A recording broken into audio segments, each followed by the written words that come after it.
Hi hello friends, ಸಿಂಪಿ cooking ಬ್ಲಾಗ್ಸ್ಗೆ ಸ್ವಾಗತ. ನಾನಿವತ್ತು ಮೊಳಕೆ ಹುರುಳಿಕಾಳು ಸಾಂಬಾರನ್ನ ಮಾಡ್ತಾ ಇದ್ದೀನಿ. ನಾನಿಷ್ಟು ಹುರುಳಿಕಾಳನ್ನ ತಗೊಂಡು ಈ ರೀತಿ ಉದ್ದುದಕ್ಕೆ ಮೊಳಕೆಯನ್ನು ಕಟ್ಟಿಟ್ಕೊಂಡಿದ್ದೀನಿ. ಯಾಕಂದರೆ ಇದರಲ್ಲಿ ಕಬ್ಬಿಣದ ಅಂಶ ಮತ್ತು ಫೈಬರ್ ಅಂಶ ಜಾಸ್ತಿ ಇರುತ್ತೆ. ಅದಕ್ಕೋಸ್ಕರ ಹುರುಳಿಕಾಳನ್ನು ಹಿಂದಿನ ಕಾಲದಲ್ಲಿ ಬಡವರ ಮನೆ ಭಾಗ್ಯಲಕ್ಷ್ಮಿ ಅಂತ ಕರೆಯೋರಂತೆ. ಯಾಕಂದರೆ ಇದು ಅತಿ ಹೆಚ್ಚಾಗಿ ಹೊಲದಲ್ಲಿ ಬೆಳೀತಿದ್ರು ಮತ್ತು ಕಡಿಮೆ ರೇಟಿಗೆ ಕೂಡ ಸಿಗೋದು, ಮತ್ತು ಇದರಲ್ಲಿ ಆರೋಗ್ಯಕರವಾದ ಅಂಶಗಳು ಜಾಸ್ತಿ ಇದೆ. ಅದಕ್ಕೋಸ್ಕರ ನಾನಿಲ್ಲಿ ಮಸಾಲೆಗೆ ರೆಡಿ ಮಾಡ್ಕೊತಾ ಇದ್ದೀನಿ. ಒಂದು ಜಾರಿಗೆ ಈರುಳ್ಳಿ, ಟೊಮೊಟೊ, ತೆಂಗಿನಕಾಯಿ,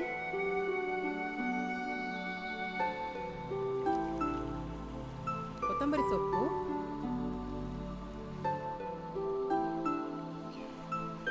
ಒಂದು ಇಂಚು ಶುಂಠಿ, ಒಂದು ಚಕ್ಕೆ,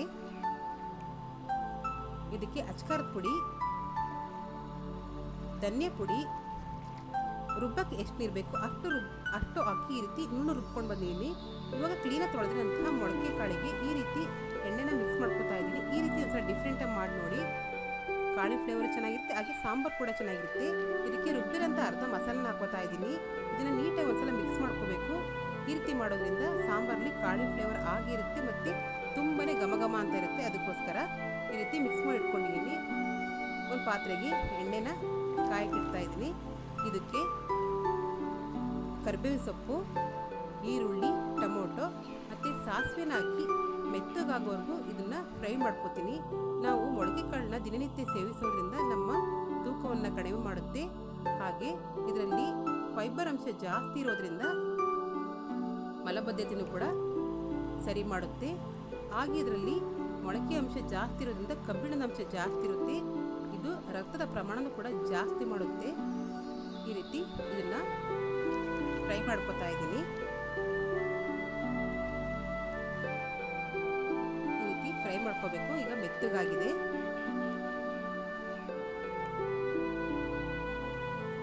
ಇವಾಗ ಮಸಾಲೆ ಹಾಕಿರೋಂತಹ ಕಾಳನ್ನ ಇದಕ್ಕೆ ಹಾಕೋತಾ ಇದ್ದೀನಿ.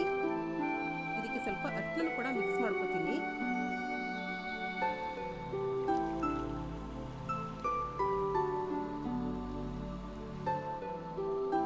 ಇದಕ್ಕೆ ಕೊತ್ತಂಬರಿ ಸೊಪ್ಪನ್ನ ಹಾಕೋತಾ ಇದ್ದೀನಿ. ಇದಕ್ಕೆ ಬೇಯಕ್ಕೆ ಸ್ವಲ್ಪ ನೀರನ್ನು ಕೂಡ ಹಾಕೋತಾ ಇದ್ದೀನಿ. ಇದನ್ನು ಹಿಂದಿನ ಕಾಲದಲ್ಲಿ ಹಸುಗಳಿಗೆ ಮತ್ತು ಕುದುರೆಗಳಿಗೆ ತಿನ್ನಿಸೋರಂತೆ. ಅಷ್ಟು ಆರೋಗ್ಯಕರವಾದಂಥ ಶಕ್ತಿಯುತವಾದಂಥ ಅಂಶ ಈ ಹುರುಳಿಕಾಳಲ್ಲಿದೆ. ಇವಾಗ ಇದನ್ನು ಸ್ವಲ್ಪ ಹೊತ್ತು ಮುಚ್ಚಿಡ್ತೀನಿ. ನೋಡಿ, ಇವಾಗ ಮನೆಯಲ್ಲಿ ಘಮ ಅಂತ ಇರುತ್ತೆ. ಆ ರೀತಿ ಫ್ಲೇವರ್ ಕೊಡುತ್ತೆ ಕಾಳು. ಈಗ ಅರ್ಧ ಬೆಂದಿದೆ. ನಾನು ಕುಕ್ಕರ್ ಮಾಡ್ತಿಲ್ಲ, ಪಾತ್ರೆ ಮಾಡ್ತಾ ಇದ್ದೀನಿ. ಕುಕ್ಕರ್ ಮಾಡಿದ್ರೆ ಕಾಳೆಲ್ಲ ಬೆಂದು ಸಿಪ್ಪೆಲ್ಲ ಮೇಲ್ಗಡೆ ಇರುತ್ತೆ, ಅದು ಅಷ್ಟೇನು ಚೆನ್ನಾಗಿ ಬರಲ್ಲ. ಈ ರೀತಿ ಪಾತ್ರೆ ಮಾಡೋದ್ರಿಂದ ನಮಗೆ ಕಾಳು ಬಾಯಿಗೆಲ್ಲ ಸಿಗುತ್ತೆ ಮತ್ತು ತುಂಬ ಚೆನ್ನಾಗಿರುತ್ತೆ. ಇದಕ್ಕೆ ರುಬ್ಬಿರೋಂತಹ ಮಸಾಲನ್ನ ಹಾಕೋತಾ ಇದ್ದೀನಿ. ಮತ್ತು ನನಗೆ ಎಷ್ಟು ತೆಳು ಬೇಕೋ ಅಷ್ಟು ನೀರನ್ನು ಕೂಡ ಹಾಕೋತೀನಿ. ಇದಕ್ಕೆ ರುಚಿಗೆ ತಕ್ಕಷ್ಟು ಉಪ್ಪನ್ನು ಕೂಡ ಹಾಕೋತೀನಿ. ಯಾರಿಗೆ ಕಿಡ್ನಿಲಿ ಸ್ಟೋನ್ ಇರುತ್ತೋ ಅಂಥವ್ರು ಕೂಡ ಇದನ್ನು ಬಳಸ್ಬೋದಾಗಿದೆ. ಈ ರೀತಿ ಮುಚ್ಚಿಟ್ಟಿದ್ದೆ. ಈಗ ಕುದಿ ಬಂದಿದೆ. ಕಿಡ್ನಿ ಸ್ಟೋನ್ ಇರೋರು ಇದನ್ನು ಉಪಯೋಗಿಸೋದ್ರಿಂದ ಕಿಡ್ನಿ ಸ್ಟೋನ್ ಕೂಡ ಹೊರಗಡೆ ಹಾಕ್ಬೋದು. ಡಯಾಬಿಟಿಸ್ ಇರೋರು ಕೂಡ ಇದನ್ನು ಉಪಯೋಗಿಸ್ಬೋದಾಗಿದೆ. ಈ ರೀತಿ ಸಾಂಬಾರು ಬಂದಿದೆ. ನನ್ನ ರೆಸಿಪಿ, ನನ್ನ ಮಾಹಿತಿ ಇಷ್ಟ ಆದರೆ ಪ್ಲೀಸ್ ಲೈಕ್ ಮಾಡಿ, ಸಬ್ಸ್ಕ್ರೈಬ್ ಮಾಡಿ. Thank you.